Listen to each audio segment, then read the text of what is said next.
Stud. I don't know how to put this, but I'm kind of a big deal. Houston, we have a problem. King of the world!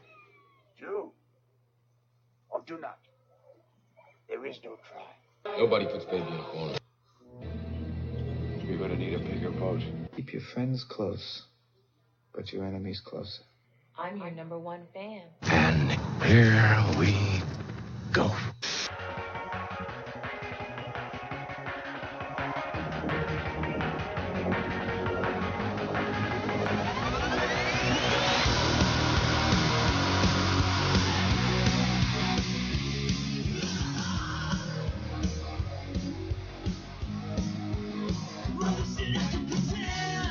Welcome to another edition of the Cine-Men movie podcast. Happy Monday, moviegoers, and this is the last Monday of the season, last Monday of the year, last Monday of the decade. I'm your host, Juan, and I'm joined here alongside with Ed. Hey, how's it going, folks? And Zach. What's going on, guys? Guys, how's it been going for you guys? Oh, pretty good. Pretty good. Good week? Yourself? Not too bad. It is the last episode of the decade, guys, and it's the last episode of the year. And we're talking Avatar today, so I'm excited. How about you guys? Oh, most definitely, most definitely. It's gonna be a fun conversation. Hopefully. You good, Ed? Yeah. Okay. Not too bad. But yeah, guys, we got a lot of feedback. I want to thank everybody for the last 2 weeks because these Star Wars episodes that we did are at an all-time high record for us here at this podcast. So I want to say thank you to everybody out there because without you guys, we'd still be doing this. But it feels even better now to take this stuff a lot more serious and to just know what we're talking about. And I think with all the stuff that we're about getting ready to get into and getting ready to look at, 2019 was good to us, but I think 2020 is going to be excellent for us. Absolutely. A lot of good shit coming out in 2020. Yeah. Not only that, but guys, Rise of Skywalker. Zach, you went and saw it again. We'll talk about that in recent watches. But yeah, so I think it's what do you guys think? Looking back at this decade, what has this decade meant to you as far as the beginning to the end, whether it be about movies or just life in general? Lots of growth. Graduated in the beginning of the years, so basically, this has been extreme time of learning, and then on top of that, we've had excellent content for movies, for music, for all kinds of facets of creativity. Growth in technology by far lengths. So I mean, it's been, I think, an overall great decade. Several different discoveries as well in this decade, so great things. So hopefully the 20s bring more and better. We'll see. Isn't it crazy? Like there was another decade called the 20s. The what was that? The flapping 20s or the 1920s? Yeah. What about you, Zach? What has this decade meant to you as far as movies in general, or just pop culture? It's just kind of interesting in the last 10 years how much, like Ed said, technically everything's changed. Everything is almost social media bound by this point. If we had started the podcast way back when, like in 2010, I think it would have been a little bit harder to do because podcasts were still like new and coming to in their form. But movie wise, it's just been, it's 2019 for me it's probably going to be described as the ending of everything. Not just Marvel, Star Wars, but Game of Thrones. A lot of TV shows ended this year. The Big Bang Theory. It's just kind of everything's just wrapped up in a nice bow, and then starting fresh for 2020. Yeah. And then we've had a lot of emails wanting them back. So today, guys, we are bringing back our segments. So yeah, I think we're gonna get ready to. Ed's gonna give us the top 5 movies of the weekend at the box office, and then Zach, top 3 things you didn't know about the movie Avatar. All right, so Zach, Avatar came out 10 years ago this month, and literally one of the biggest films of literally its time. What are some things maybe some people didn't know about without, I mean, spoiler alert, if you haven't seen Avatar yet, it's fairly cheap, plus it's on Disney Plus. Right. Who in their Mandalorian mama doesn't have Disney Plus now, so go check it out. Mandalorian father. Yeah, go check it out. So what do you got for us, Zach? I actually got 5 facts that kind of interested me while doing the research. Number 5, I have all the cigarettes that Sigourney Weaver was smoking in the movie were CGI. She's not a smoker, and so she just kind of did the motions, and it was just a CGI cigarette she was holding. That's an expensive cigarette. Why didn't they just like do one of those ones and just CGI the smoke in? That too. They also had the. Don't they have like the vitamin cigarettes though? Yeah, or the mist cigarettes back in the day. Do you remember those? Mm-hmm. Yeah. Number 4, Sam Worthington was not the first choice to play Jake. Originally, the studio wanted Matt Damon or Jake Gyllenhaal to play him. Matt Damon That would have been pretty good. And Cameron wanted to go for a unknown because Sam Worthington looked more like unpredictable in the role. Sorry about that again.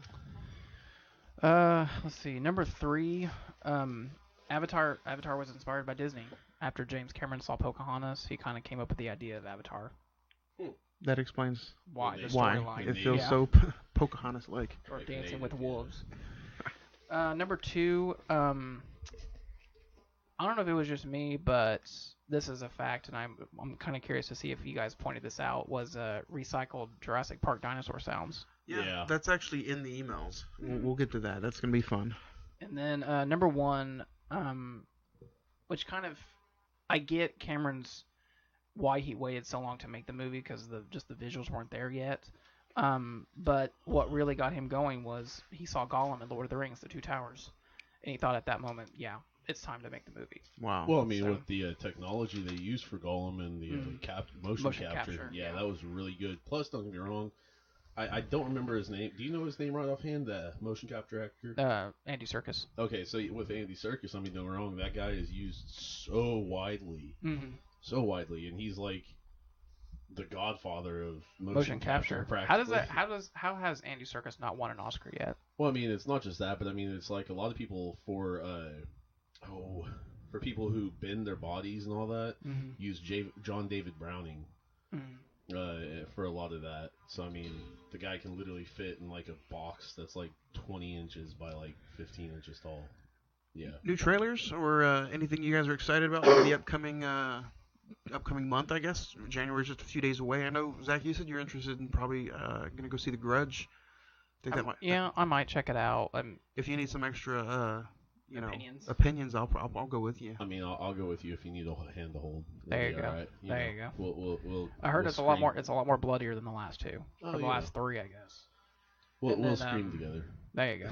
And then because we're in Oklahoma, we never get all the Oscar season stuff right when it comes out. But 1917 comes out here in a couple weeks. Yeah, and it kind of like it's not a rant, but I can see like why do we have to wait a whole month almost to go see that movie? Like because it was supposed to come out Christmas Day. Christmas Day. Yeah. And then here it is, like it's not going to be released here in Oklahoma until the 10th. Yeah, because we won't see it before the Golden Globes. Exactly, and I understand that this state is 10 years behind everybody else, but do we have to be a whole month behind on new release movies? Like, it really pisses me off. This is a rant.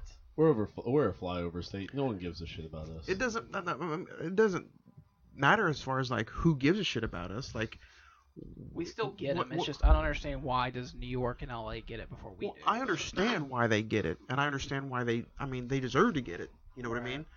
That's where those states have huge premieres for those movies. That's where these actors live. But I still don't understand, like, is there a reason behind everybody? I mean, there's other states that already have, 1917 in their theater. And, like, why not us? You know what I mean? I don't know. I mean, one of the other things we'll talk about in recent watches, Uncut Gems, that I kind of thought we weren't going to get that till January as well, but we got it Christmas Day, so I don't. It's weird. It is. Ed, do you have anything that you want to... Are you getting ready to check out, or are you excited for the next coming month? I mean, I've already checked out some of those things that really, really wanted and was really well, excited. I'm talking about as so, far as trailers go. Do you have anything that's catching your eye in the next few weeks? Not really at the moment, no. You're not. Are you going to go see Bad Boys for Life? Probably, yeah. Because I mean, I know we're doing. You got to see Bad the Boy, other two before you go see yeah, that one, though. So Ed's never seen the other Bad Boy movies. yeah, so I was wanting to wait off on that just for a minute, so I don't know the timeline of when I'm going to be able to. So Okay. And then you guys can follow us on social media. The Facebook page is facebook.com/movie reels REELZ 405, or you can just Facebook search the Cine-Men Movie Podcast. We pop right up. You can leave us voicemails at 405-590-5711. Email us. We're getting tons of emails every week at CINEMEN, that's cinnamon921 at gmail.com. Or you can follow us on the Twitter and send us a message. Send us some tweets at Cinnamon405. So it is that time, and we're going to be discussing some box office news. Ed, how big is that box office for Star Wars? Is it number one? it is number one. So number one comes in with Star Wars Episode 9: The Rise of Skywalker at $72.3 million. Now that is about a 60% loss from last week, but it is not the opening week anymore, so understandable. But Coming in, it did. I'm sorry. It did come. It has crossed $700 million worldwide. So I mean, Disney's it's getting there. on the way to another billion.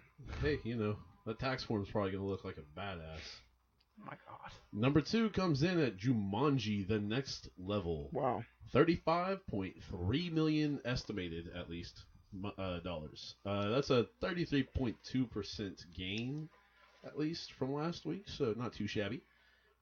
Frozen 2 comes in at number 3 with a good, cool $16.8 million. So like a 30% gain.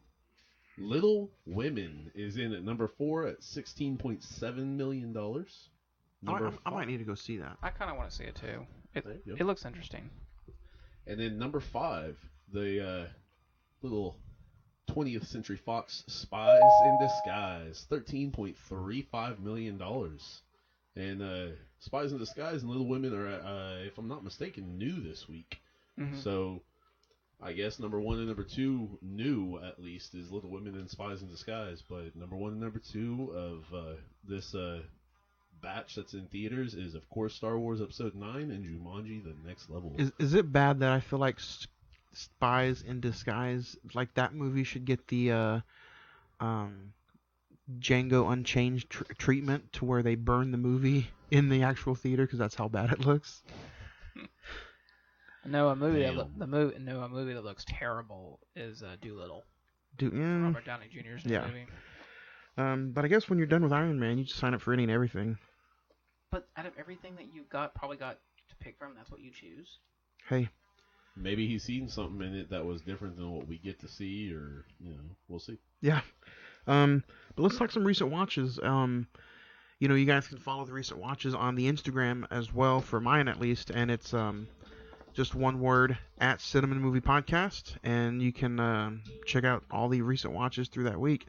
Ed, what'd you check out this week? Anything fun? Well, of course, I checked out the thrilling ending to The Mandalorian. What'd you think? I knew something different was going to happen. You knew kind of what was going to happen, because you knew they aren't going to let that money crop go. I thought it was a good finale for it. Yeah, I did too. Spoiler warning, so skip ahead about 20 seconds. The villain in this gets a black lightsaber. Mm-hmm. At the very end. That is nuts. We've got, spoiler warning, the yellow lightsaber in Star Wars 9 with Rey, and the black lightsaber now in The Mandalorian. So we'll see what other lightsaber choices they come up with. What, a new purple one, a new pink one? I think anytime Giancarlo Esposito gets to play the bad guy, it's just awesome. Yeah. He does really well in playing at least what he's supposed to, for that matter. Mm-hmm. So I think he does really well. And honestly, I think Jon Favreau's actually came out and said the next season will come out in 2020. Nice. But this season, if they just want to do like a little mini series like with like Chernobyl and anything, it wraps it up perfectly. The only thing I was disappointed in is a lot of it was filler. A lot of it was just going around and around and around and around and around and not doing much, kind of showing, oh, he's kind of skilled, but this is what this one can do, and that's what that one can do. You know what I think The Mandalorian is? I think The Mandalorian is just a waste of some money. You know what I mean? Like, I understand it's like decent and it's good. Some of the episodes I've seen is good, but I think it felt kind of rushed. Maybe that they just needed it for the launch of Disney Plus. Well, and it also helps that one of their characters is a massive meme now with Baby Yoda. But it's just, to me, it's just it was unneeded. Like, there's a reason now that you can see, like, I saw on, I think it was IMDb or Rotten Tomatoes that, like, 30% of the signups have already canceled Disney Plus since The Mandalorian's over. Damn. And I'm just like, if that's what you have to show, I'm not looking forward to season 2. Because it's just, and then I've heard rumors that they're going to bring some Skywalker saga characters into season 2, and I'm just like, you don't need it. All right. It's just. Well, and like, we were talking off air that have you watched that new movie they have, Togo, with William Dafoe? No, it's like the story of Balto, kind of. No, I have not. But it's like 95% on Rotten Tomatoes, and it has like a really good audience score, and so that's one of their better movies that they've put out. I haven't seen it yet, but the reviews are off the charts for it, but yeah. Let's see. I also checked out Letterkenny, the latest season. That was really good. So if you're a fan of that comedy, it's on Hulu, right? Yes, it is on Hulu. And for you Canadians out there, Crave TV.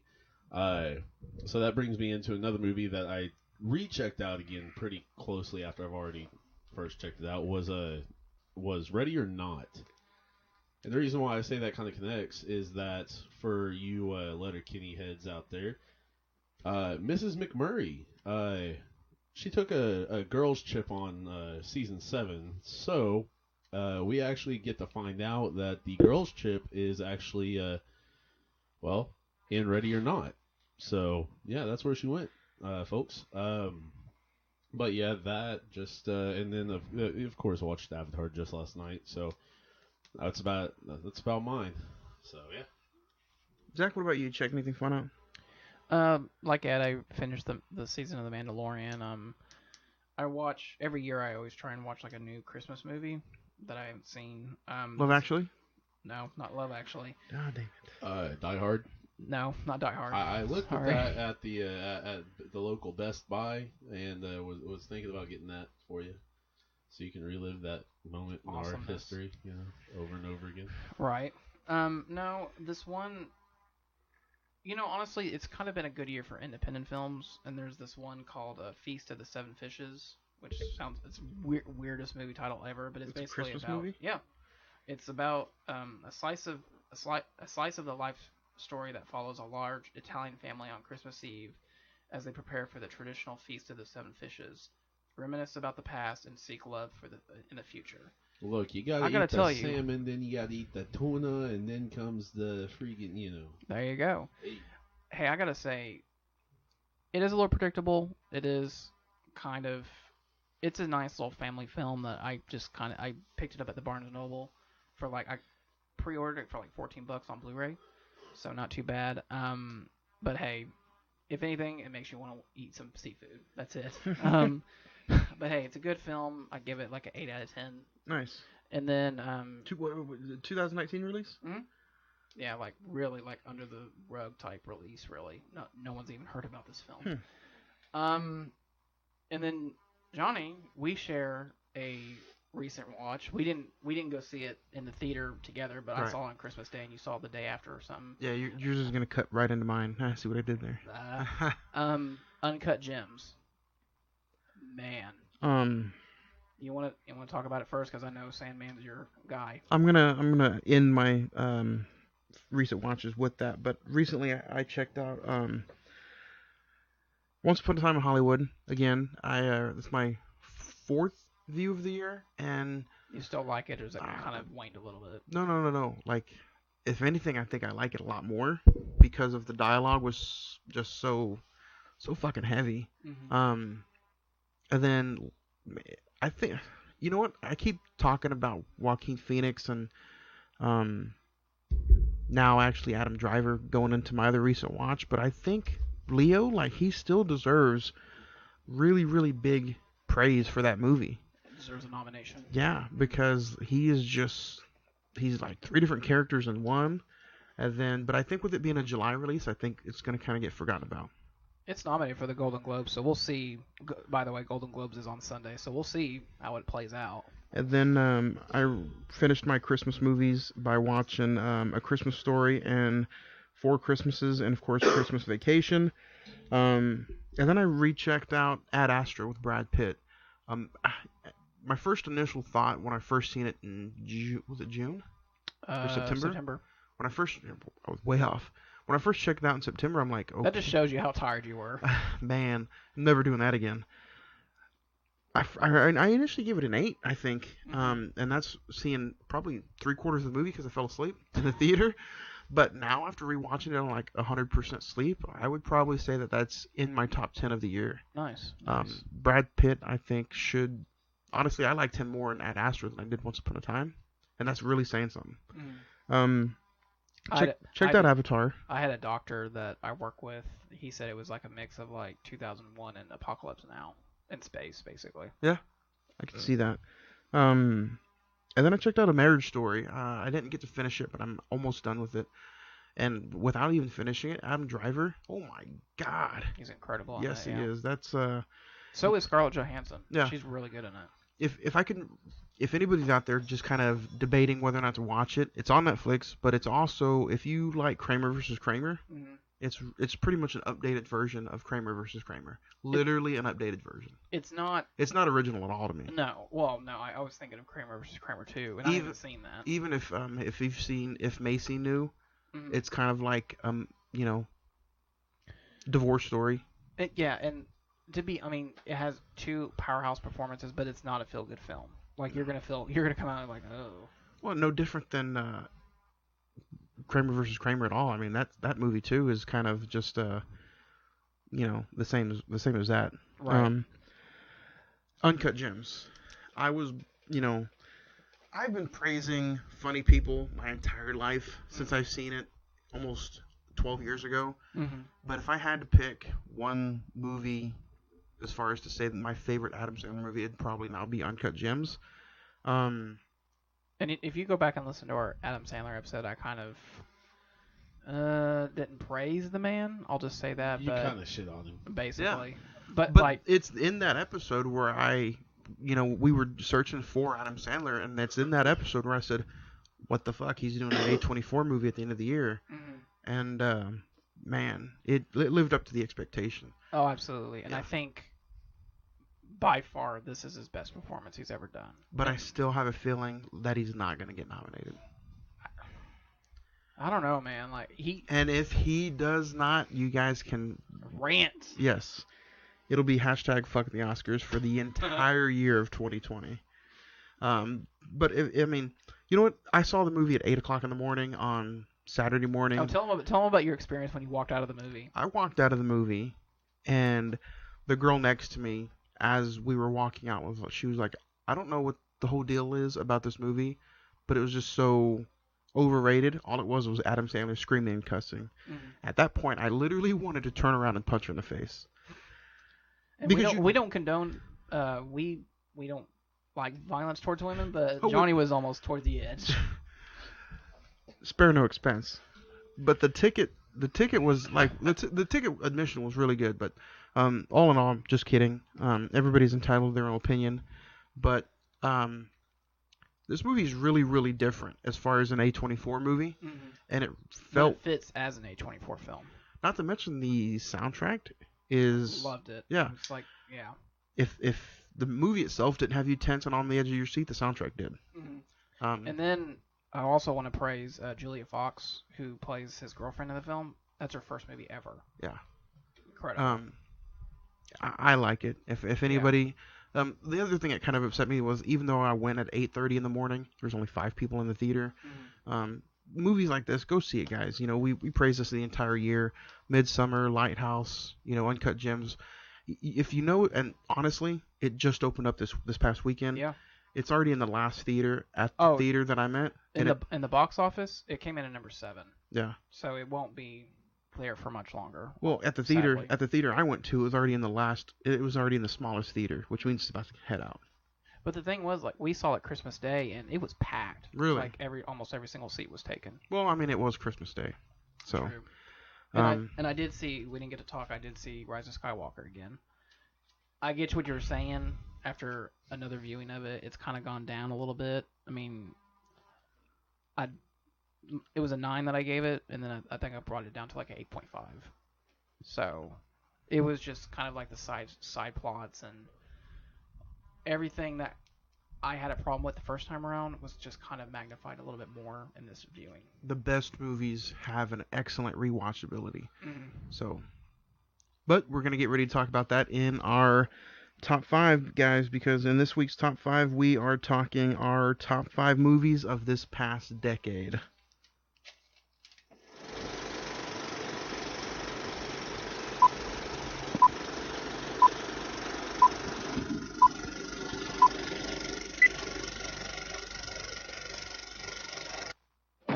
We came, we saw, we kicked its ass. All right, guys. Another little spoof there of Bill Murray, which probably, if we did this podcast or a radio show in the 80s, you think the Ghostbusters would have been one of the top movies of the 80s? Absolutely. I forgot that's even coming out this year. Ghostbusters Afterlife. I'm excited. I think it's gonna. Is it a summer release though? I wish it was a September and October release. I really wish. Why don't they always put horror movies in the summer now and not in October? Other than Halloween Kills, which I know you're definitely looking forward to that. I'm looking forward to it, but can I be honest with you? After the okay, we did an episode on Halloween 2018, literally Ed, the weekend that it came out, and it was one of those that I was high off of, like a Star Wars movie. But you know what? The rewatchability just wasn't there for me. See, I have the complete opposite of that. I have like a lot of rewatchability. That's a big rewatch for me. For some reason. Halloween? Yeah, the 2018 version. Weird. I don't know why, but. But this week, guys, we are talking our top 5 favorite movies of this decade from 2010 to 2019. Zach, I showed you my 35 movie list before we started today, and it was hard. It was. But today, the movies I'm talking about, like okay, Ed, I talked to you about it earlier. Zach, I talked to you about it earlier. If you think of the movies of the 90s, just 3 right off the top of your head, those are movies that, you know, that you remember. It may not necessarily be the best movie, but it's movies that defined a decade for you. And that's what this list is going to be. Right. It doesn't necessarily mean it was my favorite. Well, yeah, it does. But it's not like, it could be good, it could be bad, but it's just something that, like, in 10 years from now, when we think about this decade, we'll be like, oh yeah, that came out that decade. Yeah. So, anybody have any honorable mentions? Ed? I do not.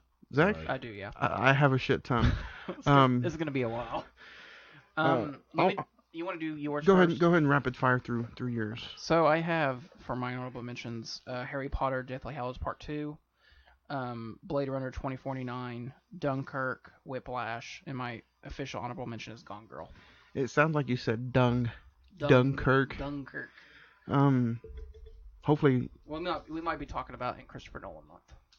Well, maybe. Mine is going to be Endgame from 2019, Argo from 2012, Baby Driver from 2017, 8th Grade from 2018, and Ex Machina from 2014. So those are going to be my honorable mentions. Ed, since you didn't have any, let's start off with your number 5. Number 5 started out the decade, but I'm going to go with Inception. Kind of coming pretty much right off of Batman and all that good junk, you know. I've got to say, I thought it was just amazing what Leo did and what, you know, just how trippy it was. And to pull that off and to be actually really nice with it, I love that film. I think that's a good film. Inception is your number 5. Zach, what do you have at number 5? Number 5 is a science fiction film from 2016. I was kind of worried it wasn't going to live up to the hype, but just, man, it lived up to the hype 10 times more. The performances are excellent in it, and it just continued my appreciation of this director. Number 5 for me is Arrival, with Amy Adams, Jeremy Renner. It's a very, like, almost psychological horror film, sci-fi film, even though it's dealing about aliens and linguistics. Beautifully filmed. Did you get to see? I don't think. You see the aliens. You see the aliens. Mm-hmm. It kind of did Ad Astra remind you of that, Eddie? No. Obviously, I liked Arrival more than Ad Astra. I had a little funny fact about Arrival is I was working at the movie theater when it came out, and I tried to watch it one time, and the theater went out, like lost power because there was a storm outside. And then I tried to rewatch it again, and I had an emergency. I had to bump up and leave. Never had to do that before in my life. Leave a movie twice. At that point, I'm like, you know what? I'm not gonna finish it. So I just waited for the Blu-ray, and then I finally watched it. But I think it's because of the 2 times that it interrupted for me that I didn't like it the first time. I can say that, yeah. It was, yeah. But my number 5 is gonna be the Oscar winner from 2016, and that's Moonlight. I rewatched this numerous times, and for me, every single rewatch it gets better and better. And I think that a story like this doesn't happen that much. Have you guys seen Moonlight? Yes. I have not. Yes, I have. What did you think, Zach? Dude, honestly, I understand why it won Best Picture, but that was like such a stacked year for. I don't even think this movie I think it deserved an Oscar, but I was shocked that it did get it. Yeah. But as far as even if it didn't, I feel like this movie is above an Oscar, if that makes sense, because of the performance of Mahershala Ali. Yes. He was only in it for 20 minutes, and he is literally the best performance in this movie. It is, and I think that's probably why he's only in it for the first 30 minutes, and then afterwards it focuses on that character. It's almost like you know what I appreciate a movie like this is because it feels like Boyhood. It's a 24, yeah. Well, no, but it feels like Boyhood, yeah. but in a smaller, condensed version. If you can, that's true. If you can get that story out in just 2 hours, Boyhood tries to do it in almost 3.5 hours. But Boyhood, to be fair, is an incredible film. It is good, but I mean that almost made my top 5 honorable mentions. Yeah. So that's my number 5 is Moonlight. Ed, what do you have at number 4? Number 4 is it's kind of been a hard one to toss up where I should put all these. I'm gonna go ahead and put Get Out in this slot. Did you or did we talked about it on the Us episode? We can go check out. Did you like Get Out or Us better? I would say Get Out. Which you guys can check out the Us episode on Podbean, Spotify, YouTube. Go check it out, and you can find all the links on the Facebook page.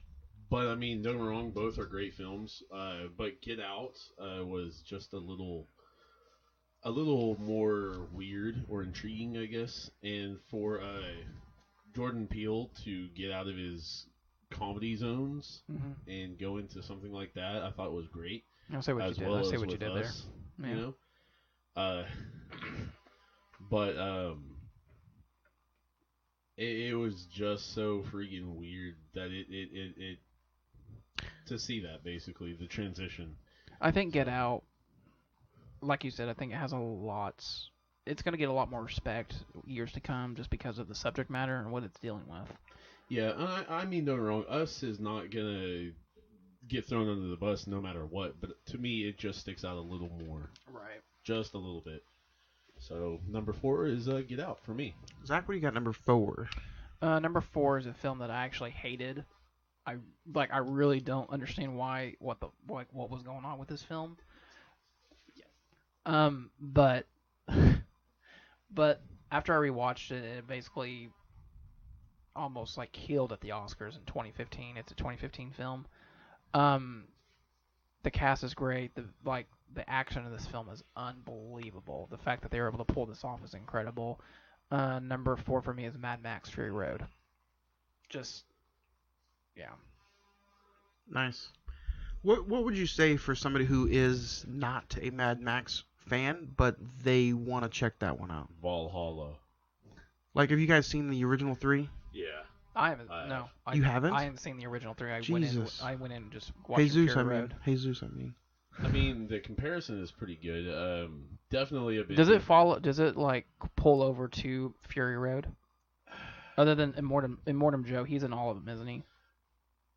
I think so. Now, what's interesting about Mad Max with Mel Gibson is, if you haven't seen the original, you don't need to see them to see this new one. No. But Mad Max is a legend, and technically nobody really... the reason he doesn't age is because nobody knows what story comes first and finishes. Well, and I think that's one of the biggest problems I had watching it the first time, is like I felt like I was missing something. I hadn't seen the original 3. It doesn't matter, though.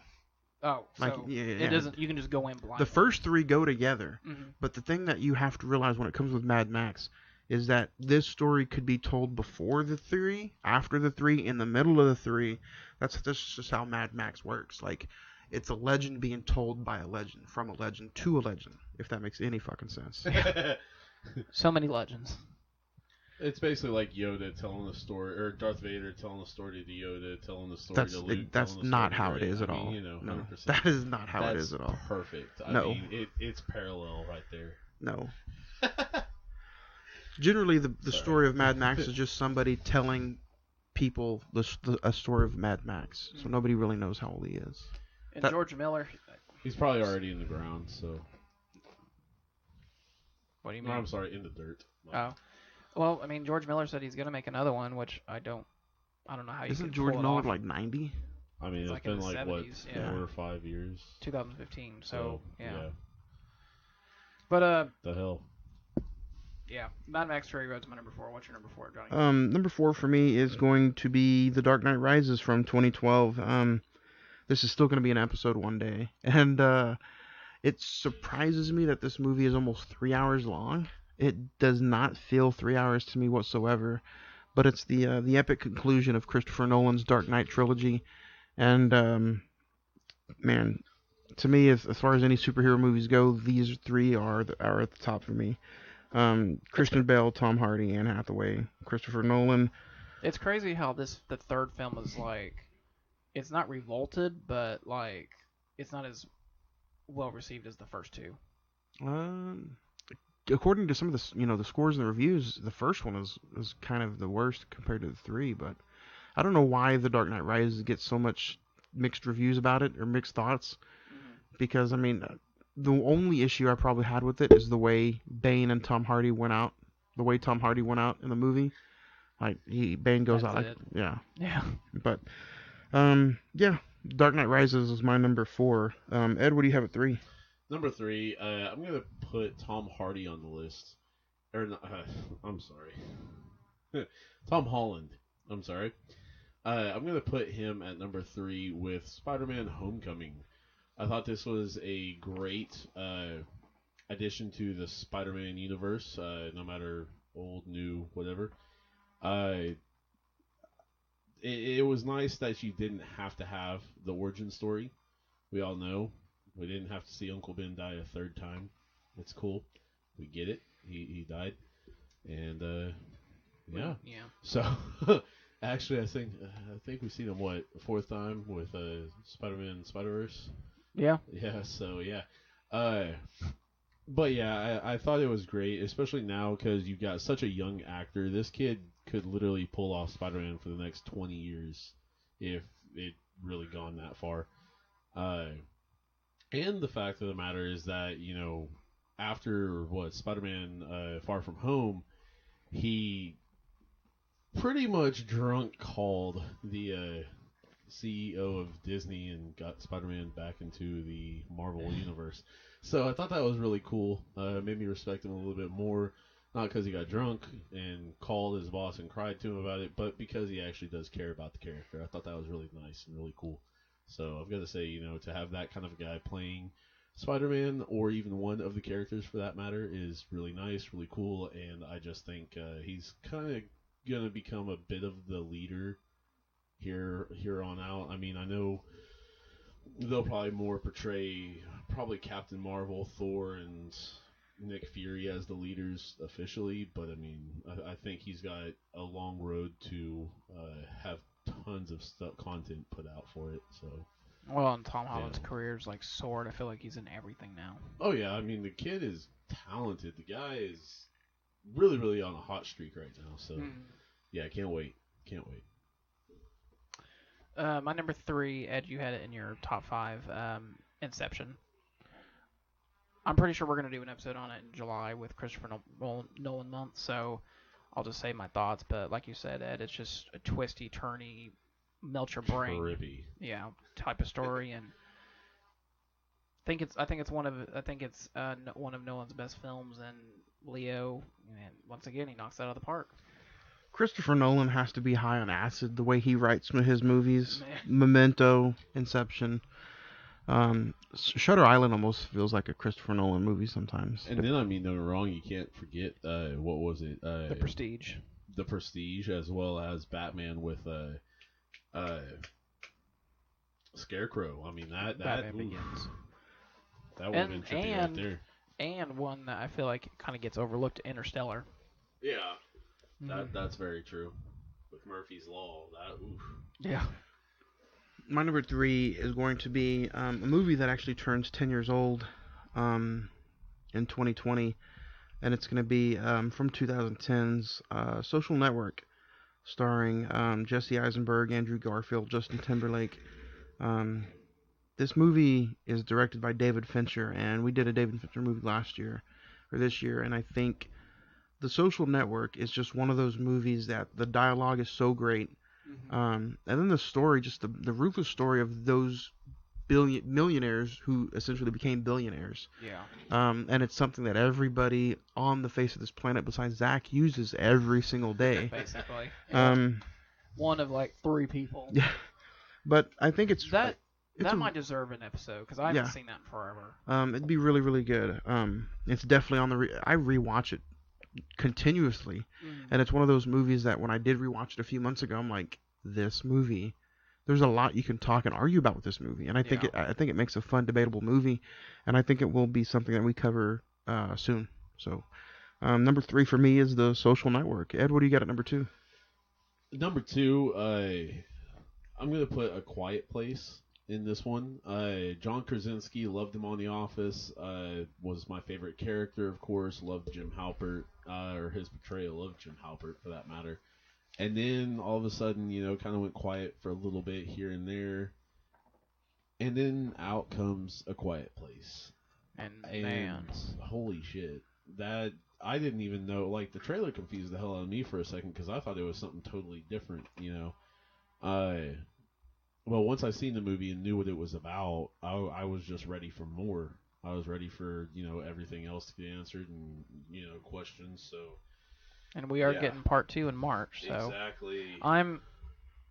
You're probably more. I'm excited about it. I'm just hesitant that, like, I know Krasinski's coming back to direct. Emily Blunt's in it. Yep. I just hope it is as quality as the first one. Well, I mean, it's a husband and wife duo working on this with Emily Blunt and John Krasinski. She wasn't actually going to be in it at first, but he convinced her to, because I think she had some schedule conflicts with it. Either way. Jungle Cruise. I think so. Which looks fun, by the way. But basically, I like how mysterious they're keeping the trailer. Mm-hmm. As in, just shows stepping and stepping and stepping, and then all of a sudden something it's just behind a makes teaser a right move now. And just I think roll. we're gonna get a trailer. I heard it was gonna be the either Birds of Prey. I think it's the Birds of Prey movie. It's gonna have a trailer with it. Nice. It could drop it on the Super Bowl night, so it's always interesting to see what previews they're gonna show on Super Bowl night. That's true. So Ed, your number 2 is Quiet Place. Yep. Zach, what do you got at number 2? Number 2. I'm not going to talk about this film. We did a whole episode on it. Star Wars: The Force Awakens. No. Just a very easily one of the, I would say probably maybe top 3 movie experiences of all time, at least for me. Just how high the anticipation was with that movie, and I'm not a big Star Wars fan, but that's what's crazy. Like I think I'm more. You were you guys are probably more Star Wars fans than I am. Probably, yeah. But I mean, like, I just came out and I just had a huge appreciation for that film, and it has a huge rewatchability. it's kind of shitty, just kind of how much potential that movie has, and this is what we got. But that's a debate for another day. But yeah, Force Awakens is my number 2. It's a debate that we had last week. If you guys want to go check it out, it's our highest grossing or highest most downloaded episode of the Cine-Men movie podcast history. So, my number 2 is going to be a movie that I still want to talk about in a full-length episode, but just... Roma? Yeah, fuck Roma. But it's going to be a... it's been on some of my top 5 lists throughout the entire year, but it's going to be Hell or High Water from 2016. Chris Pine, Ben Foster, Jeff Bridges. Incredible film. It is. Every single time I rewatch it, I've seen it in the theater twice. So then the day I bought it, I watched it again, and then like I said, rewatchability for me is high. And Ben Foster, I still don't know how he does not have an Oscar. And the dude's ruthless in the movie. Yeah. And but you still care about him. Yeah, that's what's crazy about it. Have you seen it, Ed? No, I have not. A divorced father and his ex-con older brother resort to a desperation scheme in order to save their family's ranch in West Texas by robbing banks. And to me, this is a modern Western. Yeah. And it's Jeff Bridges is amazing throughout the movie. He's so racist, but it's so funny. It is. It's kind of funny. But I can't stress enough. This is number 2 on my list as far as best movies of the decade. So I really I'm glad you had that on your list, because if I had thought of that, that would have been on mine. I really highly recommend this movie. 3 amazing performances, and the movie itself is, like I said, if you can fit a great story and great performances in less than 2 hours, you're doing something right. Absolutely. Ed, what do you got at number 1? This is your top movie of the decade. Yeah, you've already said it, Zach. Harry Potter and the Deathly Hallows Part 2. Yeah, that ended... What year is that? Was that 2010? 2011. Yeah, 2011? I was going to say 11 or 12, one of the two. But it ended so much of the story for me, and all of us Potter heads out there. That was another experience, seeing that, just finishing out that whole entire franchise. Well, I mean, especially when you grew up with it like I did, and because I grew up with the books and the movies, and I loved both. I don't cry and whine like a lot of people do about it. I've just got to say, overall can't thank J.K. Rowling enough for the entirety of the series, for the characters and all that, and then for that movie to be as epic, good almost. as it is. Yeah. I think it's one of the perfect endings to a. Obviously, if you read the book, obviously you know what was going to happen. But for those that didn't read the book, I think it is a perfect ending for the film franchise. Well, I mean, even if you read the book, it's all because everybody has their own little version of Harry Potter and Hermione and Ron and Hagrid and all the gang, But the fact of the matter is when it's put out there and it's got its stamp of approval from the creator and then different, producers and director and all of that, and then you get to know all these different people that you would like. Not many people probably would have known who the hell Tom Felton was, or even Daniel Radcliffe himself. So I mean, to get to know them and to get to know the characters, and then to get to know kind of maybe not the truly 1,000,000% official version that has to be used universally, because you can change it up. It's right. A story is a story is a story. I'm sorry. Right. But to understand what Division is or was or can be right there and has potential to be is always a great thing. And I've got to say, love the franchise. Great ending. Yeah, can't be happier with that personally. So just wish they'd make more cred for guys. That's all. So that's my only gripe about Harry Potter World. Zach, what is your number 1 movie of the decade? Number one. Number 1 for me is number 1. The Lion King remake. No, spoiler alert. I knew it. No, number 1 for me is when I first saw it. Like, honestly, the first thought that came out of my head was like, I haven't seen a movie that good in years. Honestly, it might be a little cheesy for some people. Some people say it works, some people say it doesn't. But I think overall, I think it's a very good film. Frozen 2? Absolutely. Hey. My number 1 film of the decade is Creed. Love it. I know you guys did an episode on it. I wish I was there, but man, it was We probably didn't do it just enough. right. But I mean, like Stallone, man, the fact that he was able to kind of almost reinvent Rocky after 40 years or whatever is perfect. And then Michael B. Jordan, Tessa Thompson, man, it's It was hard for me not to put it in, at least as an honorable mention, with how big of a Rocky fan I am. I enjoy the shit out of some Rocky, but no, but I love Creed. That's one of those movies that like at least once a year I might watch it 2 or 3 times a year. Once I have the idea that I want to watch it, I have to, and I'm never bored by it. So was Creed 2 a letdown for you? No. No? I don't think it's as good as the first one, but I mean, I still enjoy that world. I still enjoyed the film. It was still one of my favorite films of 2018. But that movie, Creed, is one of those films that it'll never get old, and I'm never disappointed by it. But what's your number one, Johnny? This might be a shock to everybody, but when I went back and looked through all these movies and just thought about which movie had the most impact on me while I watched it and made me feel certain ways, it'd be the Dallas Buyers Club from 2013. I still to this day have not seen a performance like Matthew McConaughey did in that movie or with Jared Leto. Those two together was like really, really just mesmerizing. And then what Matthew McConaughey had to do physically in order to change his body for that movie. And then at the end of the day, I know he won an Oscar and that wasn't a big deal for me, but it's the speech that he gave for that movie, for that award. If anybody's out there is listening, go back and YouTube Matthew McConaughey's speech when he won the Oscar. When you have somebody like, I don't know, I feel like he is just a genuine person. But that movie, man. Powerful. Yeah. And then I don't like. And even Jennifer Garner, I thought she's really good in it as well. Yeah. I mean, I don't have really any negatives about it, but when I sit back and think of all the movies that came out, I don't think there's any movie that I've seen in the past maybe 10 years that has made me feel that way. Like it makes you laugh, cry, it pisses you off.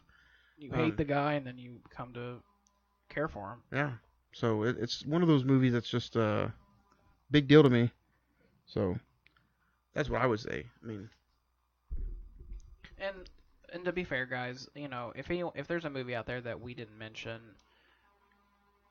look, you know, there was a shit ton of films that came out in this last 2 years.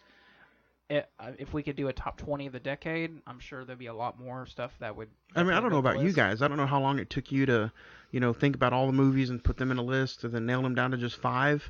But like, this is something that took me like literally all week. Yeah. You know. And then there was other films that you had on your long list, like Hacksaw Ridge. Yeah. I'll go through some of them. Captain America: Civil War, La La Land. That shit wasn't on my. Was that on my list? I don't think so. 3 Billboards. Creed was on my list. Inception, Once Upon a Time in Hollywood. The Master with Joaquin Phoenix was on my list. Fruitvale Station. Spider-Man Into the Spider-Verse. Black Panther. Drive. Black Panther was not on my list. Django. Toy Story 3. I said 8th grade. So yeah, I mean, Manchester by the Sea was almost on that list. Fast and Furious 7. No. Oh, is that your list? What are some of the movies that you had on your list that didn't make the list yet? Fast and Furious 7 was one. Django Unchained was one as well. I mean, I love Django Unchained, don't get me wrong. I just those 5 movies kind of made more of a, you know, Mad Max, another one. So I mean, there was several different ones. I mean, did it take you long to narrow it down to just 5, or I mean, what kind of system did you use? Okay, I've pretty much spent the past either 3 or 4 days. Christmas was Tuesday, so pretty much the 26th up until this. So about, I guess, 3 nights total. Pretty much stayed up till like 2 or 3 doing all of this.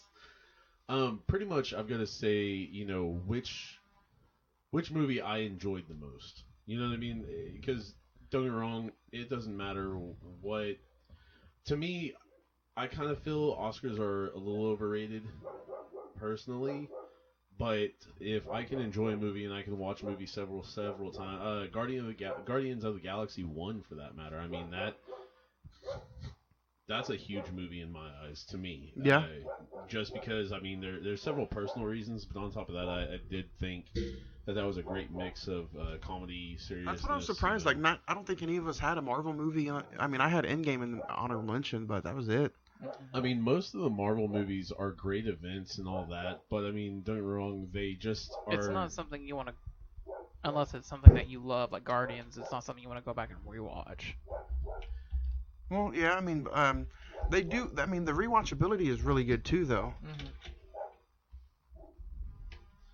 Right. Yeah, the rewatchability is great. But yeah, I feel like it should be just more of movies that make more of an impact either on your life or creatively or just not So even, all the movies, like, I mean, at least some of the movies for me, and I think for you guys as well. Most of these movies for me is something that to me in like 5 or 6 years I can be like, hey, that defined the 2010s for me. Yeah. Well, I mean, not just that, but I mean, here in the next 10, 20 years, I'll be showing, those movies to my kids. I mean, just especially like Harry Potter or even a lot of the Marvel movies and stuff like that. I will be showing to them just because I love those movies so much when I was younger. Throughout this decade and and all that. So So you're gonna show your 5-year-old Django and Jane? Hey, why not? I mean, don't get me wrong. Let's learn some language, buddy. Just don't use these couple words. You're good to go. I mean, look at Leo. He's really bleeding in that scene, man. That's dedication right there. Well, I think we can.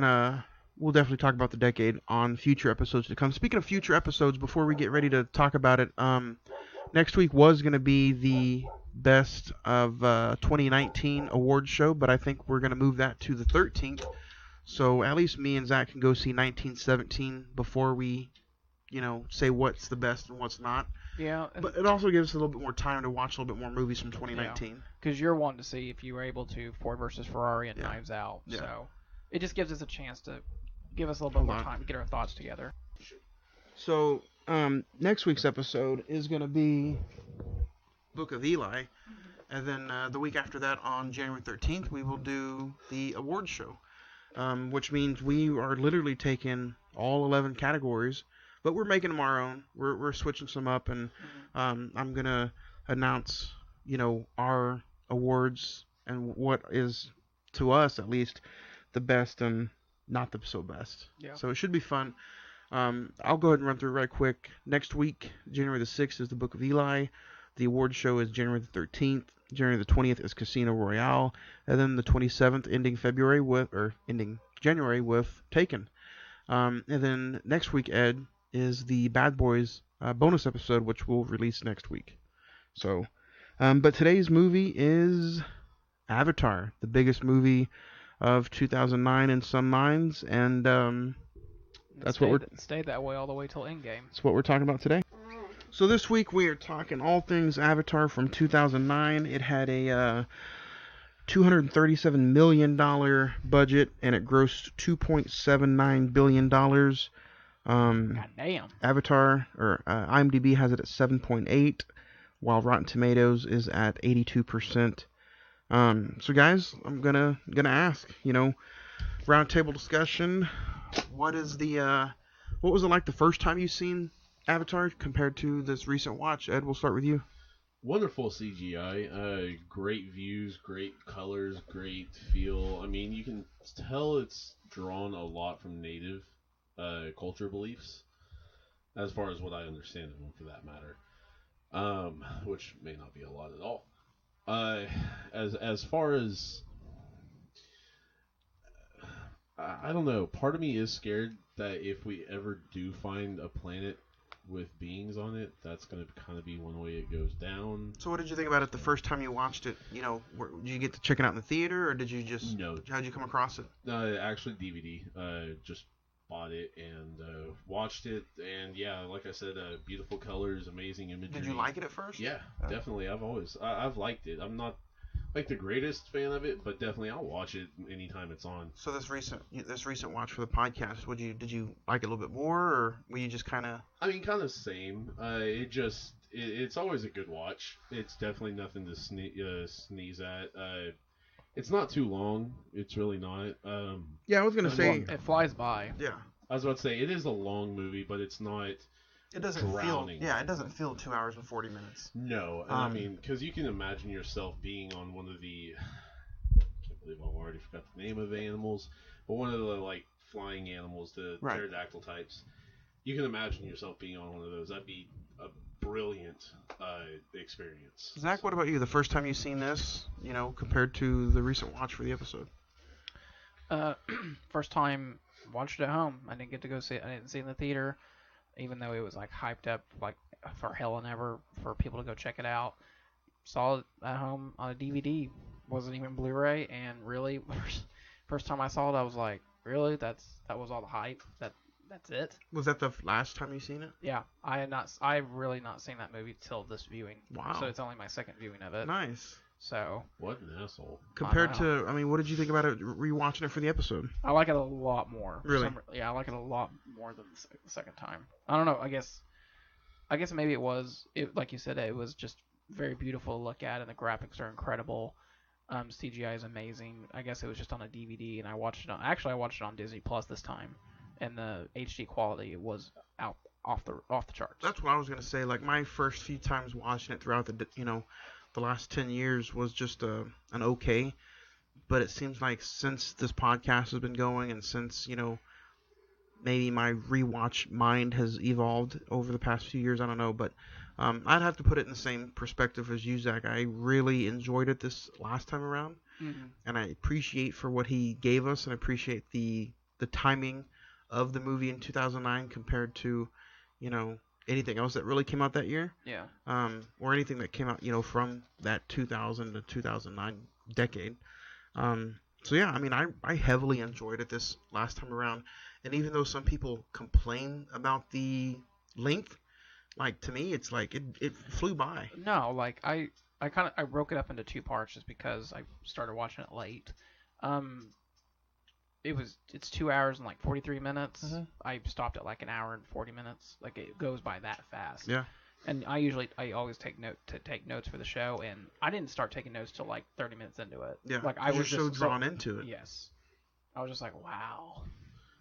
He does a really nice job of not overdoing the actual glare or the shining of lights and different things like that. So it's really nice. It's not too hard on the eyes. Mm-hmm. Any explosions aren't just overdone and hardcore hyped up.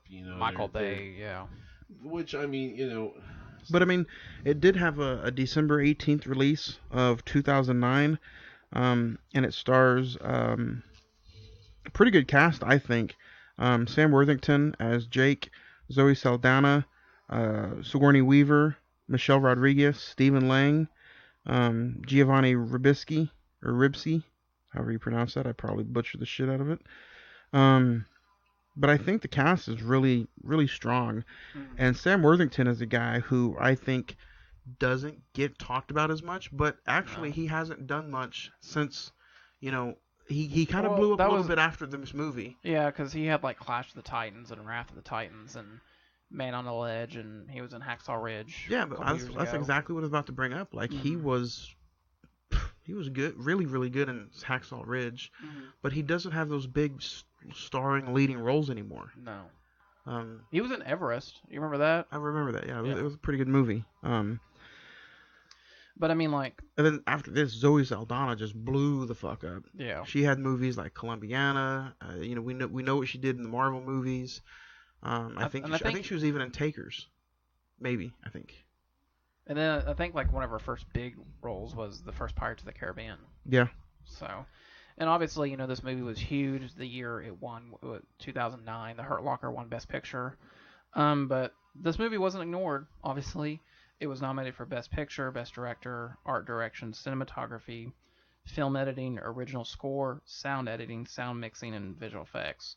And out of all those 9, it won 3 in art direction, cinematography, and obviously visual effects. Yeah. The movie's stunning, and the way it opens up with the blue and him laying in the tube. I think this movie, as far as just the way it was shot and the way the cinematography is and all his visual effects, it's a stunning movie even 10 years later. Yeah. Like, It really is one of those movies that, while I don't think that the plot is really that strong, it's basically like we said, Pocahontas or Dancing with Wolves. But the fucking visuals are just astounding. It's almost like going to an art museum almost. well, it does, like, one of you guys said it in the beginning of the podcast. Did you know that you can tell that Pocahontas is a very heavy influence on this movie. Yeah. Literally from start to beginning, it feels like we're watching a updated version of Pocahontas. I mean, especially the end where the battle on Pandora. Well, not only that, but the tree of life lets down the little seeds or whatever have you. Mm-hmm. Yeah, that felt way too similar. Yeah. So, No, yeah, I totally agree. I mean, it's basically copying the mother tree in Pocahontas, the Disney version, and so it's kind of like a lot of people will compare Black Panther to Lion King, in a lot of ways, as in Killmonger's Scar. Yeah, I could see that. Yeah. I mean, there's certain points to where it makes sense, and certain points to where it's like, what the hell? Right. But yeah, I mean, overall, this Avatar, there's a reason it was hyped up so much, and it lived up to it may have outdone its hype, to be fully honest. The first one? And yeah. This is a movie that, like, I really wish, I'm sure they'll re-release it before the new one in IMAX 3D. Oh my god. The 3D in that must have been insane. I'm going to play this clip right quick where you see, this is the first time Jake sees the bed where he's going to lay and gets to eventually become the Avatar that he's going to be. You're in there. You're here. How much have you logged? Zip. I read a manual. Tell me you're joking. This is cool. Let's go.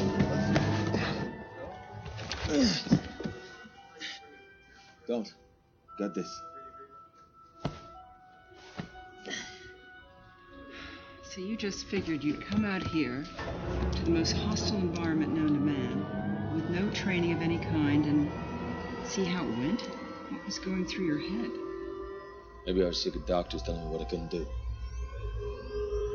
Biometrics are good. Link 3 is ready. Keep your arms in, hands in, head down. Down. Just relax and let your mind go blank. It shouldn't be hard for you. Guess the darkest part of my little life. What do you guys think about, taking that kind of a story? That's very interesting to me, taking, a former Marine who lost his legs. And in the movie you can see that, his legs are really thin and very, very, very, very brittle. And that's an interesting concept, I think.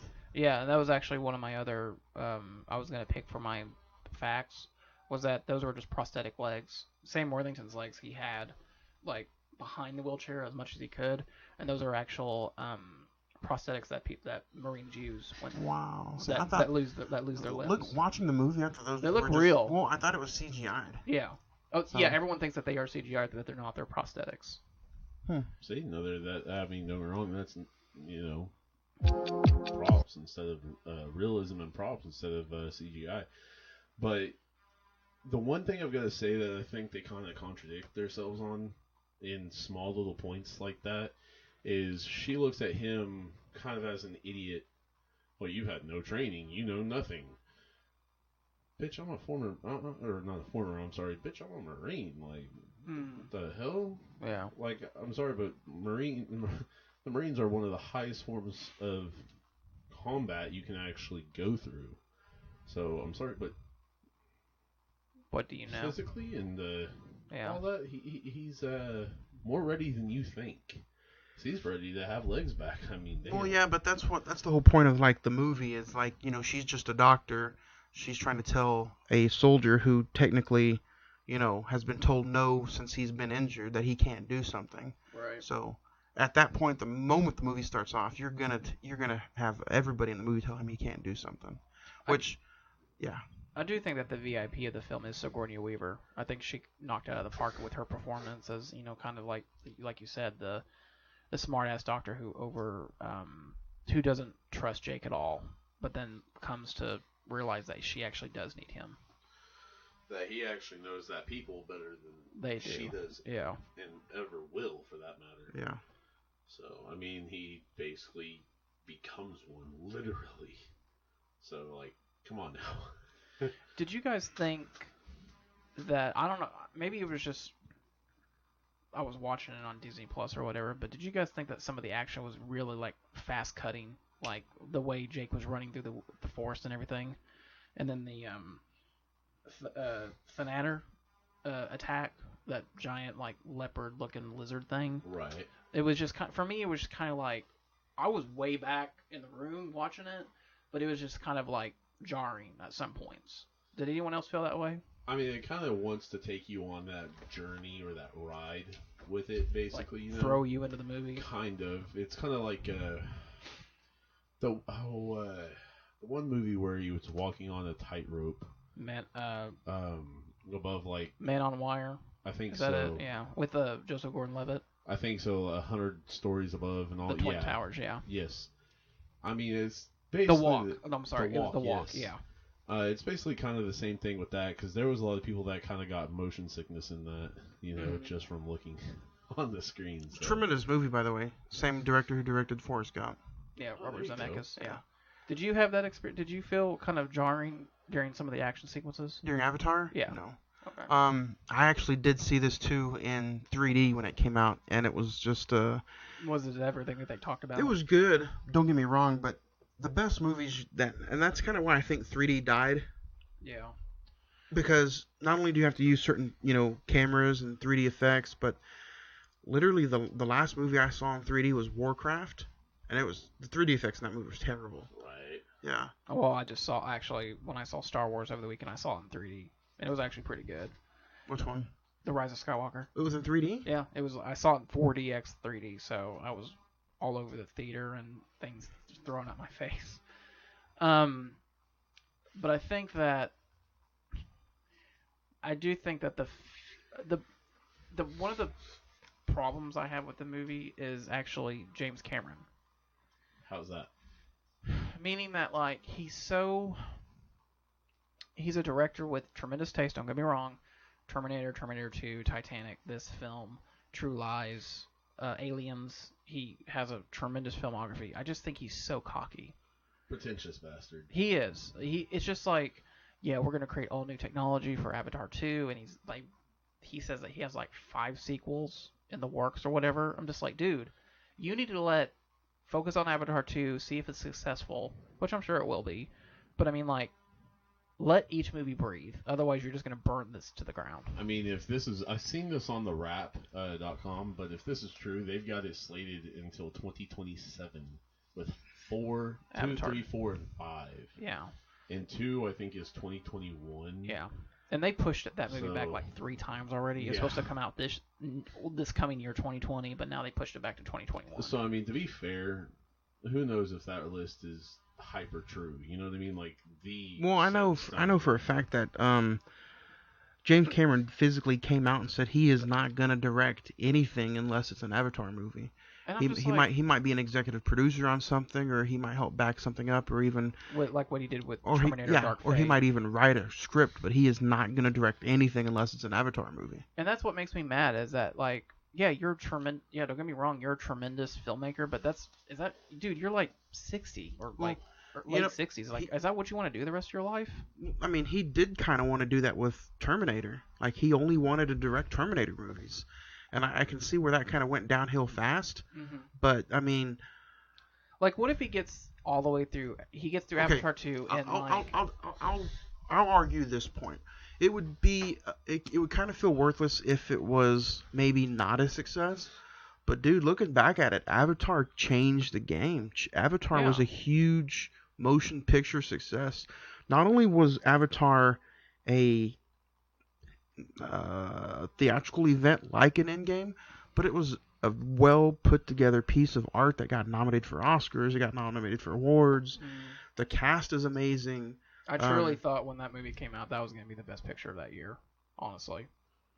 And I didn't even see it till after the Oscars. But I mean, like, round table discussion. I was talking off air with. Yeah, but I think Avatar. If you guys don't really, there's a lot of people who say that Avatar is like overhyped or is not all what it cracks up to be.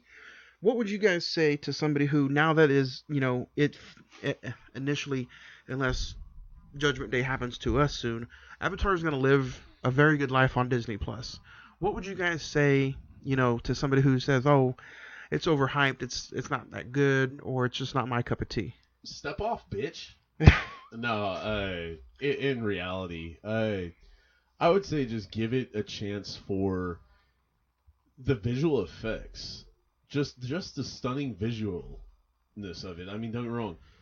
If you can't even appreciate the story, you have to appreciate what it did to revolutionize filmmaking. Yes, and I mean, don't get me wrong. It's not just. I mean, the colors are brilliant. Just the creativity of the different ways and camera angles and it just is an amazing thing. Everything in the movie has texture, whether it's the world that they're walking through, the forest, let me see something real quick.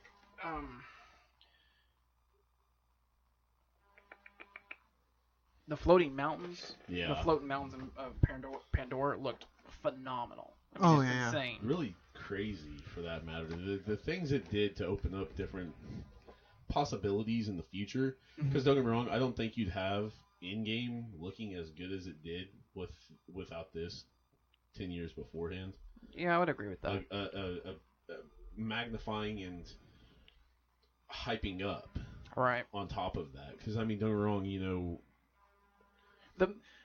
like I said, with all of the cockiness and self-absorbed with James Cameron, he's a brilliant practitioner. I mean, he knows how to make a movie. He knows what he wants in a movie, and the story.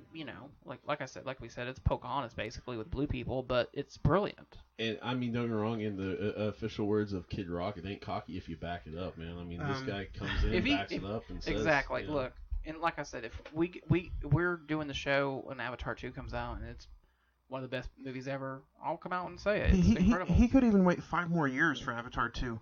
If The Incredibles can do, like we talked about earlier, if The Incredibles can do 14 years later, why can't him and why can't this movie? It's not like it was bad. No. But another clip I want to play is where Jake finally gets to see his avatar. Looks just like him. Sorry, I'm Norm Spellman. Went through avatar training with him. The biolab. We're gonna spend a lot of time up here. Hey, how you doing? Norm, avatar driver. Here's the link room right here. This is where we're connecting to the avatar. Me and Norm are here to drive these remotely controlled bodies called avatars. And they're grown from human DNA mixed with the DNA of the natives. Hey, welcome. Welcome to Pandora. Good to have you. They got big. Yeah, they fully mature on the flight out. So the proprioceptive sims seem to work really well. Yeah, they've got great muscle tone. It'll take us a few hours to get them decanted, but you guys can take them out tomorrow. There's yours. Hey, Dr. Norm Spellman.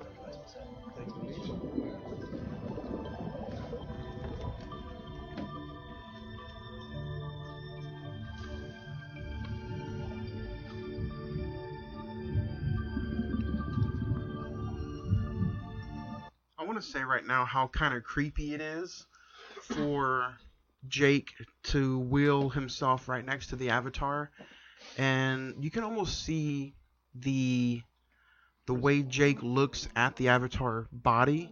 He's not only mesmerized, but he seems obsessed. Like he is. It's sad to say, but I think he right then and there told himself that he's ready to just end the life he's in, and if this thing works out, I'll be an Avatar for the rest of my life. Well, I mean, like, if you were paraplegic and you have the ability to get your legs back, I think you would have those Yeah. thoughts too. Not only are you bigger, you're stronger, you're faster. Like you almost get like a second chance. yeah.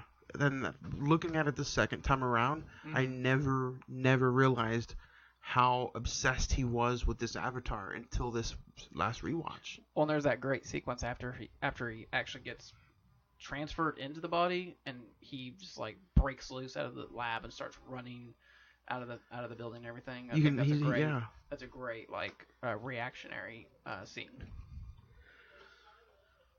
Yeah. I mean, don't get me wrong. I can imagine the depression he probably felt. Because, I mean, don't get me wrong. You watch some documentaries or some, TV shows or even movies about soldiers or even people leading normal everyday lives that get, both their arms are unarmed or both legs or a leg taken away. And a lot of them, they're basically like, I want to end my life. I'm tired of being here. I feel useless and worthless, when really they're not. They just have to kind of adapt a little bit.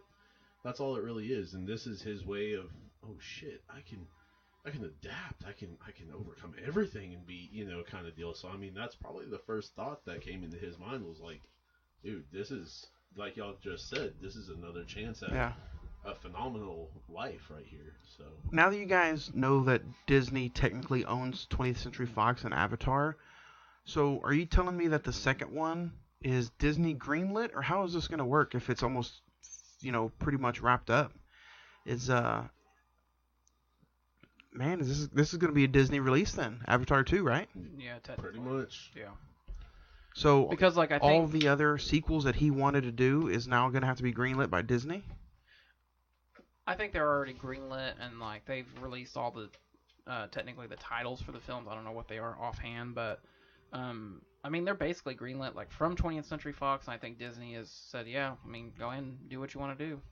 So Because, I mean, it's not like they don't have the money to pay for it. The piece of art that you guys are holding and touching now, Avatar technically is out of print, and I think Disney is going to wrap it up and put it in the vault until they re-release it for the Avatar 2 hype.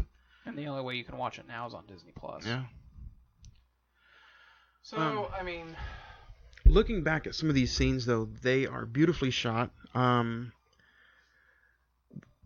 did you guys think of, like, obviously it's Pocahontas, reimagined, but what did you guys think of Zoe Saldana's character and her avatar? Everything was shot, CGI with the motion capture. Yeah. So technically, when they're out there, running around and grab acid and shit, she's out there running around and grab acid. Yeah. All those facial expressions are hers. I think she is by far my favorite character of the movie. Honestly, it would have been crazy for, if I was in this as one of those, it would have been crazy to know that, everything I look at and I see upon that screen is me, and sometimes, I mean, I guarantee you she or Sean, look at those, the emotions over the faces and are like, I do that? Yeah. Like, what the hell? Yeah. Okay, because you look in a mirror, but the thing is when you're looking in a mirror, you expect every little glitch and every little, twitch wrinkle, of whatever your nose does or a wrinkle, exactly, different things like that. But however, when you're not looking into your own facial features, apparently with me in real life, my facial features give off a lot of tells, apparently. Not only that, but also think about what kind of stuff this opened up for video games. Motion capture for video games now, because that's how they do video game characters now. Yeah. That's also how they, a lot of animated movies do that. But one character I want to talk about, and we're going to go ahead and introduce, is the character of Stephen Lang. Yes. And I'm going to play the clip of the opening scene where you first meet Stephen Lang.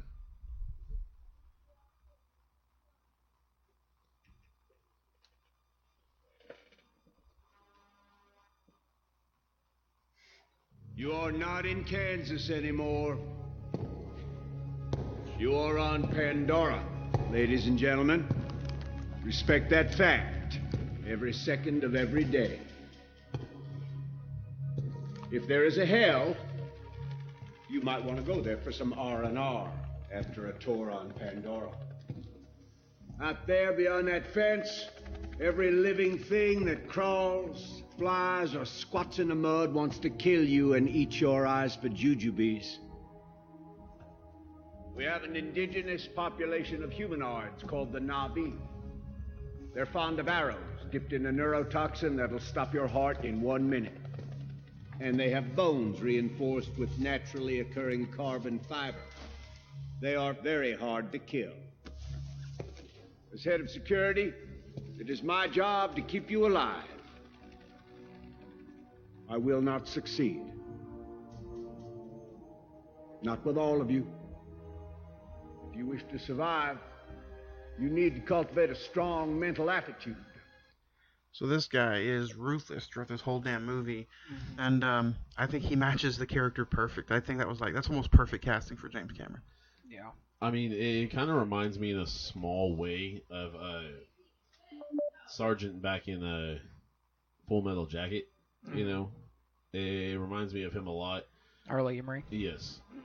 Just that hardcore, you know, it's either this way or that way. There's no in between. Either I will or I won't. This is what it is, and this is how it's going to be. And if you don't like it, you might as well get on. You might as well get back on the boat. What do you guys think of like the other characters, the other avatars in the movie? Well, I mean, you can't really call them avatars. They're Na'vi. Yeah. But I mean, Jake is is Avatar. Right. But as far as like the other ones go, like the you got the grandmother one or the chief. Then you've got the anti-Jake, for that matter. You've got the kind of the Tybalt in this Romeo and Juliet, for that matter. The one that tells them they shouldn't be together and he shouldn't be here. Almost like the in Pocahontas, he was the warrior dude. The warrior one who wanted Pocahontas' hand, and instead John Smith is Coco. Yeah, there you go. Yeah. I don't know why I know this shit. I really don't know. You watch it a lot. You watched Pocahontas last night. Every day. I'm about to go home and watch it again. Hey, there you go. Quit crying while you're watching Bambi, okay? Which is something little Pocahontas. Actually, I told Ed about this like last week. I heard this over the radio that like Disney had like an A team and a B team, and the B team wanted to work on Pocahontas. Wanted to work on the A team wanted to work on Pocahontas because the story and the prestige animation of Pocahontas. Yeah. They're like the illustrators. Have you heard the same story? No. Well, what was the other team? The Lion King? Okay. The other B team wanted to do work on. They all wanted to work on Pocahontas, but the A team for Pocahontas and B was the Lion King, and the Lion King was much of a huge film than Pocahontas. Even though Pocahontas won like awards, it was the hot success at the moment. But Lion King 10 years later, 20 years later is huge. Yeah. But what did you guys think of the language of the Na'vi? Do you think that was? Do you technically know where maybe some of that language is from? Like, did he make up an entire language, or? Yeah, James Cameron went to a professor of linguistics, and they basically created the whole entire language from scratch. I think there is some Native American, Wes Studi, who plays the chief of the tribe. He's in Hostiles and a lot of Native American films. Great fucking actor. Yes. I'm sure there's like some Native American language just rooted in there. But it's basically all made from scratch. Well, I mean, they had to go ahead and root the language in a few, because I mean, you don't have many languages that don't have Italian or Anglo-Saxon or some type of dialect like that. So. And another fun fact is that Sam Worthington thought it was much easier to learn the Na'vi language than actually working on a English accent. Nice. So, yeah, that's funny. Which his accent is good, but I have heard some of him in some other movies, and you can tell. Yeah, his accent is terrible. Yeah. But I looking back at it now, I could have seen Matt Damon in this movie. I could see Jake Gyllenhaal in it too. Yeah, because Jake Gyllenhaal has movies like Jarhead, And then Matt Damon, he's a really good war person as well. Mm-hmm. Do you think he went the right direction with Sam Worthington? Like, if you had to nitpick, is he one of the good things about this movie, or do you not really care for him as an actor? I care for him as an actor. I don't really know what happened to him. I think he got into trouble with I think he got like a DUI or something, and that kind of sank his career kind of. But I mean, I enjoy him in the role. I think he is a good actor, just not used properly in some places. If this movie did 2.78 billion, do you think with a Matt Damon that it would have been on maybe 3? I think if you had gotten a name actor on there, I think it would have made it $3 billion. Yeah. Because if you had put, like you said, Matt Damon or Jake Gyllenhaal or even,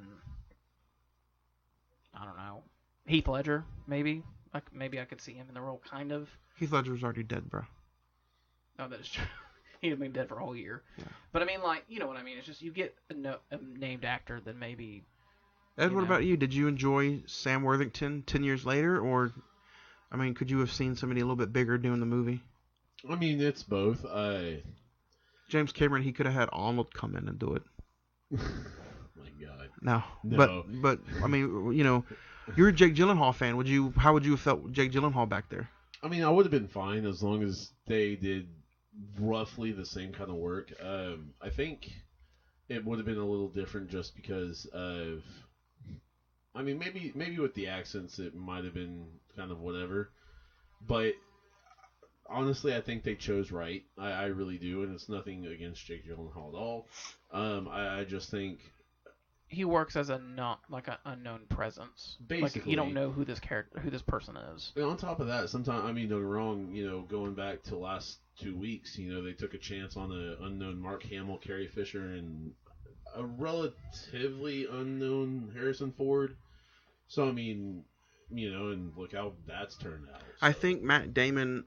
You said he was the first choice for it. I think, thinking back at it now, the movie that came out that year with Matt Damon, I think it was Green Zone. No, that was a couple years after. Was it? Yeah. Which was terrible, by the way. I didn't like Green Zone at all. It felt like they were trying to do too much with him being a Bourne-like character. I don't even remember anything about that movie. Yeah, you'd be alright by not checking it out. Matt Damon, though, to me, that probably could have put that over the $3 billion mark. I think it could have, yeah. And I think looking back at it now, it probably would have been a really, really, really kick-ass movie. I think, but not saying it's not. But I think it would have been pretty legit. And another actor I want to put the spotlight on is Michelle Rodriguez. Oh my God, Trudy. I think she's a badass in this movie. Yeah. She's always known for playing Letty in the Fast and the Furious, but I think she's so much more than that, though. She is so much more than that. Absolutely. Even though the movie didn't get quite a good flack, I think she's in Battle Los Angeles too. Yeah, she is. And she is. I mean, that movie is not the greatest, but even her herself is. She can play a badass character. She can. Yeah. And make it really believable. I mean, ultimately. She didn't get in it, but is she in the Eternals? I don't think so. I think she deserves like a Marvel movie. Not only a Marvel movie, but I think she, as an actress, feels like she deserves more than a movie. She deserves that Marvel payday. When you see a good actor get into some of these Disney roles or these Marvel roles, even though they make millions of dollars anyway, you feel like, hey, that, like, what's his name from Stuber? Kumail Nanjiani. Mm-hmm. To me, I'm stoked that he's in a movie like this because he's a great comedian. He's a great actor. He's super funny in real life.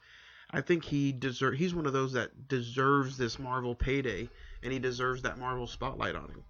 Oh, she was also in Alita Battle Angel early this year. Yeah. And Widows. Does not feel like a Robert Rodriguez movie. No. But it's good. Alita is a 2019 movie, though, right? Yeah. And she's also in the Resident Evil movies. I forgot about that. But, yeah. Going back to Avatar, I enjoyed Sigourney Weaver as well. I think even though she died in the movie, she won't be back for the sequels. Yeah, she is. Is she? Yeah. Her and Stephen Lang are coming back. I don't know how. Yeah, I was gonna say they both died. Not unless they're just some prequel shots. Darth Plagueis the Wise has intervened. Don't get me started.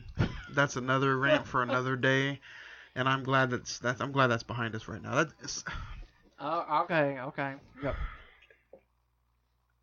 Come on with it. Come on, go ahead. I know you want to. Put the whipped cream on. Come on with it. I could honestly say that Rise of Skywalker might be, after its third watch, probably one of the bigger letdowns of the year for me. It just, I don't know. I was so excited to go in and see it, and yeah, it was a good movie, but it wasn't amazing. It wasn't epic. It just wanted to blow your socks off, basically. Yeah. But I did get some socks for Christmas, so some nice little Secret Santa gifts. But looking back at it, I really think Avatar is the rewatchability 10 years later lives up to be really fun. Mm-hmm. And to me, it's almost kind of it kind of kicked off that mega film event. If you really look back at it, yeah, in 2008 you had Iron Man and I wouldn't say Incredible Hulk, but yeah, you had Iron Man, Dark Knight. Mm-hmm. But 2009's Avatar really kicked off that, hey, movies can make $2 billion. Look out. Well, it was that, and I think there was also the idea that, hey, we can still do epics. Yeah. Because I think about that at that point, there really wasn't many epics. If you want to include the Dark Knight in that, that's fine. Yeah. But I mean, like almost every year, it was almost like every year there was an event film from that point forward. Are you glad that you're getting like 7 or 8 now a year instead of just 1 or 2, or is it? It gets a little waning sometimes. It gets kind of weighty sometimes. What about you, Ed? Same thing. I mean, I don't mind it. Probably not going to be able to make all of them anyways, but it Are you tired of? Are you tired of? Even though you can't make some of them, are you tired of hearing about the hype? Not necessarily. It doesn't bother you? It just makes me want to see for my own self what the hype's about, if it lives up, if it doesn't, if it's, what is it, so it's not that it necessarily makes me want to just, I've got to see this, man, I've got to, but it just I feel like the only movie piques my interest. I feel like the only movie that you were just like, I've got to see it was this year was It Chapter 2. Well, that Spider-Man, Avengers Endgame, and Star Wars: Rise of Skywalker were probably my 4 that I had to see this year. Mm-hmm. So I mean, if you didn't see anything else, that'd be fine. I think you're pretty happy with all 4 of those too. I was very pleasantly happy. I think the least one of them. Your least favorite out of the 4? Yeah, honestly, probably would be Endgame. And I mean, that's not saying I don't like it at all. It's just out of the 4. I mean, I love Spider-Man. It Chapter 2. I love Pennywise. Love Bill Skarsgård as Pennywise.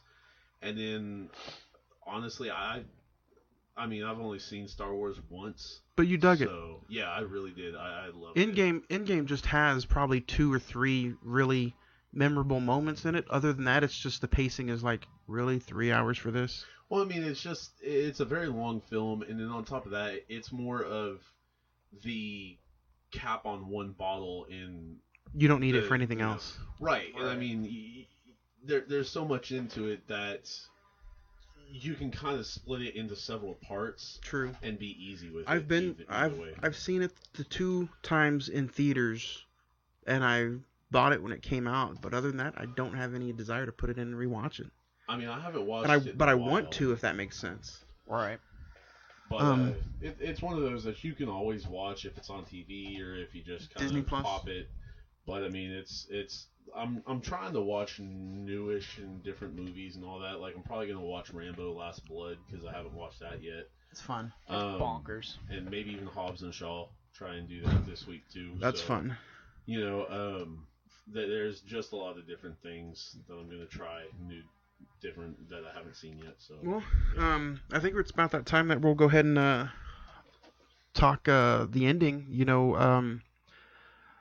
This movie is, generally it's 2 hours and 40 minutes, but we're not gonna go through and talk scene by scene because it is very long.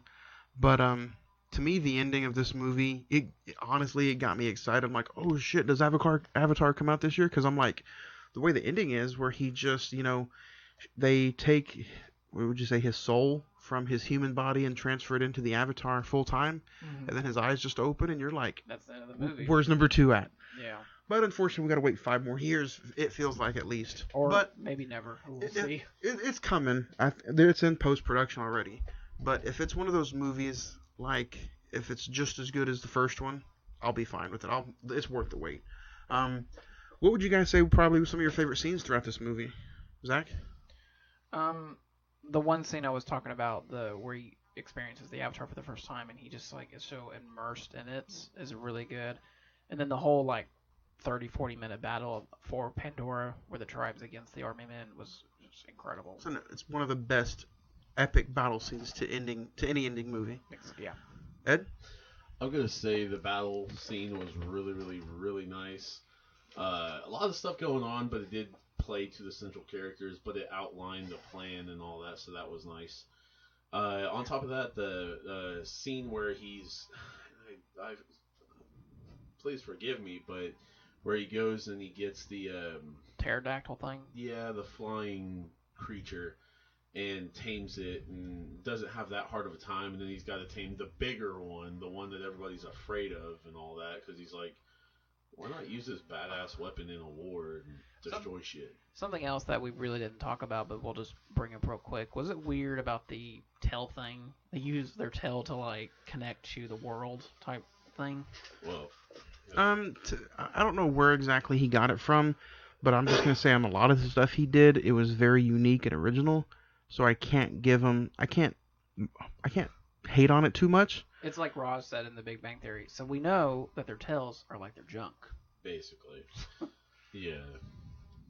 I will say my favorite scenes, I'm not trying to be funny or anything, but the way the colors were when he first kissed Zoe Saldana's character, and they just had that connection, that to me, the way the colors were, was really epic. The way the colors were, and just, I don't know, something about it made me feel like it was like getting ready to get into something nasty. But they use their tail. Don't they use their tails for that too? Mm-hmm. Yeah. Yeah, that's what he was just saying. It's like their junk. But they also use the tails to connect to the big flying things. Yeah. Yeah. That's a little weird. So you can interpret that differently. I don't know. I mean, okay, let's break this down a little bit. Intimacy could be a whole different thing on their level, to where, reproduction is one thing and the intimate bond is a whole nother. I mean, it's like, the same bond. Maybe it's like a headphone. Maybe it's like a headphone jack. You can use it to listen to your phone. You can use it to listen to an iPod. You can use it to plug into the TV. Maybe it's like that. Bluetooth. Fuck it. There you go. But in Avatar 2, it's going to be wireless. It's kind of like, my dog's always running to see me at the door when I come home and all that, and so, I mean, they're excited to see, but... And that's what he's working on for the sequel. But it's not really the technology to make the movie. It's, how is this thing going to connect? Yeah. What's some of your favorite scenes? Generally, I like it whenever, when he became a man, if you will, and they welcomed him into the Na'vi, and they, painted his face and did that. I thought that was pretty cool. And then the ending... At the big boy table. Yeah. And then the ending when he and Stephen Lang went at it. Those robots that Stephen Lang and them get into, those are pretty cool too. It reminded me of Titanfall. Have you played that game? Yeah. Or it's like you get to use these giant robots. Or Pacific Rim. Yeah. Mm-hmm. We all know where that idea probably came from then. John Boyega, Hey. Don't get me started. You just want him to rain on this episode. Ray. Yeah. John Boyega. Oh, okay. I will say I did enjoy Detroit, but I didn't enjoy his role in that movie. Check out Detroit if you haven't. Sigourney Weaver too. I'm gonna keep going. I mentioned her like 3 times already, but I think her character and her in this movie, like, she in sci-fi is just she's born to be in a sci-fi movie. The queen of sci-fi. Yeah. It's pretty good to say. I mean, she does cheesy roles, like she was in the Galaxy Cabin Quest. in the Woods. Oh, yeah. Yeah. As like the leader of the creator of the game or whatever. Yeah, or whatever, yeah. So that was pretty funny. You leave Galaxy Quest out of this. You cannot mess with Tim Allen. That movie's 20 years old. Yeah. That's another one. I was just talking to you too about like Shrek is almost 20 years old. That's Apparently crazy. they're thinking of making another one. Yep. Another what? Shrek. Gonna reboot the whole thing. Nice. Because like the 4 we had wasn't enough. Donkey. But guys, let's go ahead and give it some star ratings, and then we'll get into the mailbag to finish it up. I'm gonna give this movie an 8. I think it's game changing. 10 years later, it still lives through, and if anything, I enjoyed it this time around, more than I did the first few times. So, I'm gonna give it a solid 8. Ed, what about you? Same 8. Zach? 8. Round it out. 8, 8, 8. 8. If this was 666, that'd be a problem. Whoa. If you guys could pick one thing that you want to see in the sequel, what would it be? Different worlds. If they're able to extend the tribe out past Pandora, maybe to something else, I think that'd be cool. So what if they clone the Sergeant and Sigourney Weaver's characters and go and take over other planets? I think Sigourney Weaver. I think maybe that her soul, if you will, was transferred, but they just don't know it yet. Kind of like a late delay or something. Oh, that's a good way of putting it. Bitch did. The bitch did, No. Just... Let's go ahead and get into the mailbag before we close out. Got tons of emails, guys. If I don't get through all of them, I'm sorry. We got next week. Jeff, and how do you send? If you want to send an email to the show, how do you do that? Just send us an email. CINEMEN cinnamon921@gmail.com. You guys can also leave us a voicemail and some text messages at 405-590-5711. Jeff wants to know, and we did point this out earlier, does anyone else get a Pocahontas vibe from this movie? Yes. Jeff. Yeah. We do. And like it was in my facts, Disney basically inspired Avatar. Yeah. So or Avatar was inspired by Disney. Sam Worthington also is going to play John Smith in the live-action reboot of Pocahontas too. I bet. He's not. But still. I bet. I wouldn't be surprised. Sam G69, who emails us every week, thank you, wants to say, I've actually brought this up to you earlier, Zach. People complain about sequels coming too often. Then when they are years apart or decades apart, they still complain about them being too far apart. I'm pretty sure there's no pleasing anybody of any fans of any genre now. I mean, it's kind of like, do you want to smoke in a pancake or are you scar in a crepe?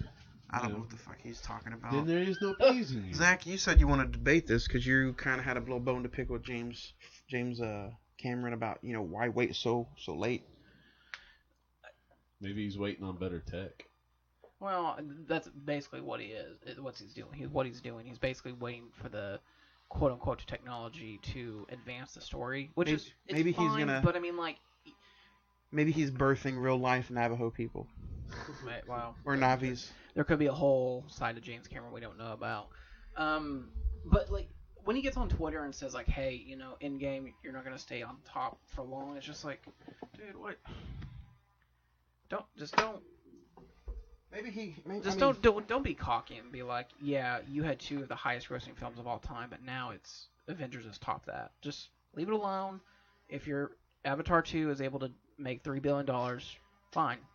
But just don't, like I said, don't be cocky. Don't count your chickens before they hatch. Exactly, because Avatar 2 can come out and be like terrible. Or it could just bomb. People may not be interested in it. 150 million. Well, that was going to be one of the things that, I'd like to know your thoughts, listeners. Are you interested in Avatar 2? Do you want Avatar 2, or do you think just let it be? It's 10 years. It's over. We'll put the question on the Facebook page and see what anybody says. Daquan wants to say this email is for Zach and Zach only. Noticed you're a big fan of Christopher Nolan. What's your thoughts of either him not using Hans Zimmer for the Tenet, or they're just not interested in working together on the movie? But the score is not by Hans Zimmer. So what are your thoughts? I wish I knew who was actually doing the score. You can look it up. I think they are a team, kind of like how John Williams and Spielberg is, But I mean, like, it's fine if he wants to go outside the realm of maybe do something different. But yeah, a lot of those Christopher Nolan movies is the score of Dark Knight, The Dark Knight Rises, Dunkirk, Inception. Let me see something real quick. While you do that, I'm going to ask this one. which we also covered earlier. Jessica wants to know, how did they get away with so many Jurassic Park sounds? I mean, Are those not like copyrighted to like Amblin or Steven Spielberg, Zach? maybe he signed off on it. I mean, there's, Not so much that. I think it was the visual effects company that they worked with. Mhm. They had the rights for all the dinosaurs, and they said yeah, go ahead and use them. The author who is the composer who's doing Tenet is Ludwig Göransson. He did the music for The Mandalorian, Creed 2, Venom. Let me see here. Get Out, Black Panther, Infinity War. So he has a lot of good movies under his belt. So no, I'm not worried. I think I do like the scores to a lot of those films. So I think it'd be a good change for Nolan. We'll see what happens. Garrett wants to say, saw Star Wars and listened to your episode. Felt like the movie was good, but could have done without Palpatine and the whole grandfather story. Feels like it can't be original anymore. What do you guys think? We did a whole episode on what we think of Palpatine. I myself enjoyed at least that part of the movie. But as far as that goes, go back and listen to the episode. Adam wants to say, how did none of you guys mention Polar Express on your top 5 Christmas movies? SMH. Yeah, I mean, I was thinking about that, but I mean, don't get me wrong, that psychopath that drives the train on the ice, giving hot cocoa to kids so they can burn themselves. I don't know if I'm a big fan of that, buddy. Yeah. I'm being facetious, by the way, so just putting that out there. Henry86 says, can't wait for your best of 2009 award show. I hope Endgame is number 1. 2019. Yeah. Endgame. We got some Endgame fans. It's in my top 5. Jackson wants to say, A Beautiful Day in the Neighborhood was amazing. Just watched it 2 weeks ago. For me, it's the best movie of 2019.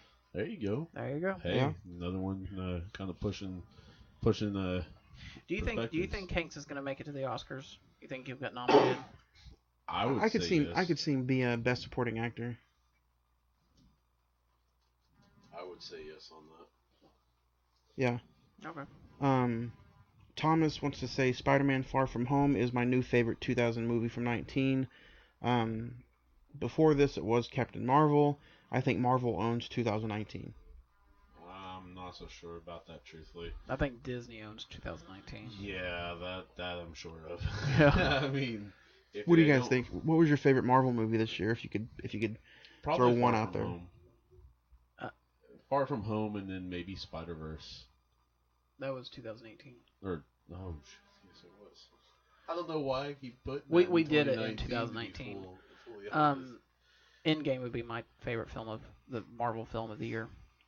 Don wants to say Avatar is one of those films that shows a great original idea can work and still be great 10 years later. Good luck on the episode. I mean, it's kind of an original, but like you said, he did kind of take some stuff from Pocahontas, which you can really tell is, if anything, it's influential. Yeah. But there is some original ideas in there. Yeah. Well, yeah, and the fact that he was able to create a whole tribe of people. Yeah. Not only that, but a tribe, a language, and a culture almost. Not only that, but the aspects of the filming aspects, basically how he did the film, you know, kind of opened doors in other ways, in other areas of filming, and the film process for that matter.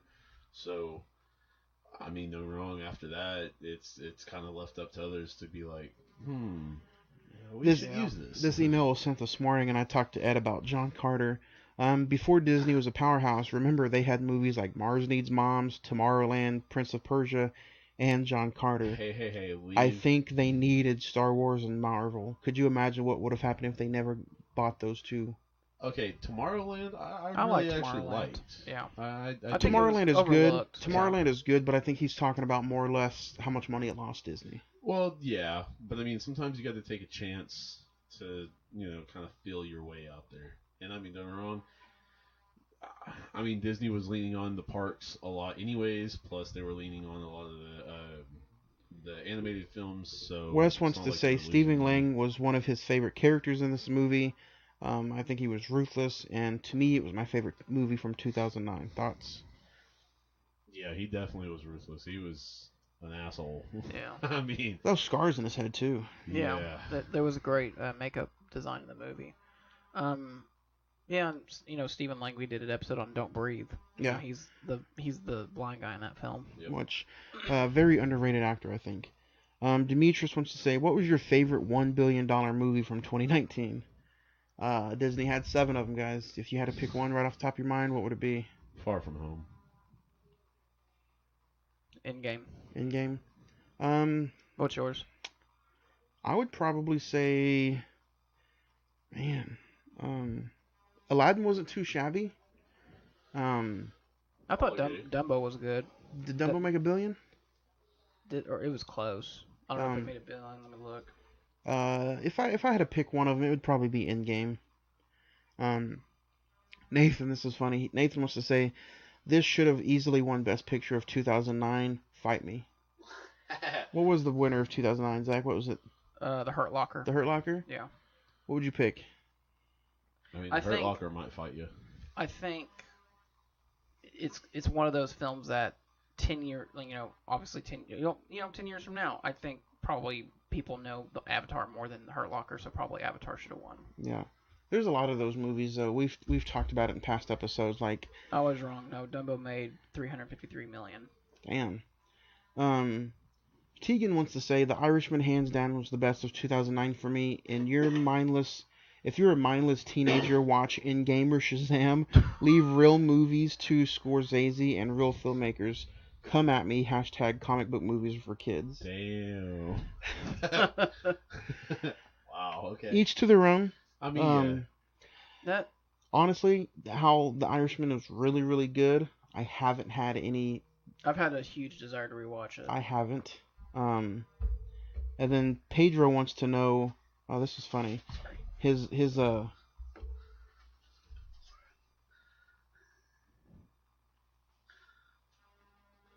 me see. Oh, I lost it. Here it is. His name is Pedro 2020. Wants to say, been listening literally since day one, and Psycho, love it. Can't wait for the New Year's and more passionate episodes from you guys. If you guys did more like Redbox releases, what would you do if I talked to you about this earlier. I love listening to your podcast. What do y'all recommend for recent watches? If you have Netflix, check out Marriage Story. Mm-hmm. I really enjoyed that. Really anything right now at the Redbox is probably worth watching. Yeah. Joker will be out next week. So is The Lighthouse will be out there too. Yeah. Ed, you have any recent stuff? Ready or Not, maybe? Ready or Not. I mean, personally, Letterkenny, love that show. Let's see. I mean, don't get me wrong. Most of the stuff we're doing on here, I'd recommend to watch. So,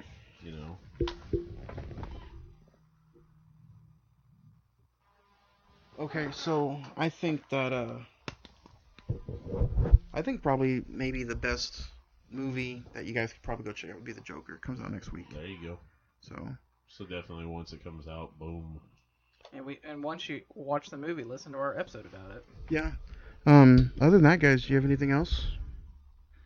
Avatar is wrapped up in the books. Next week, 2020 starts. Oh my gosh. And our last episode of 2019. It'll be all about The Book of Eli, starring Denzel Washington.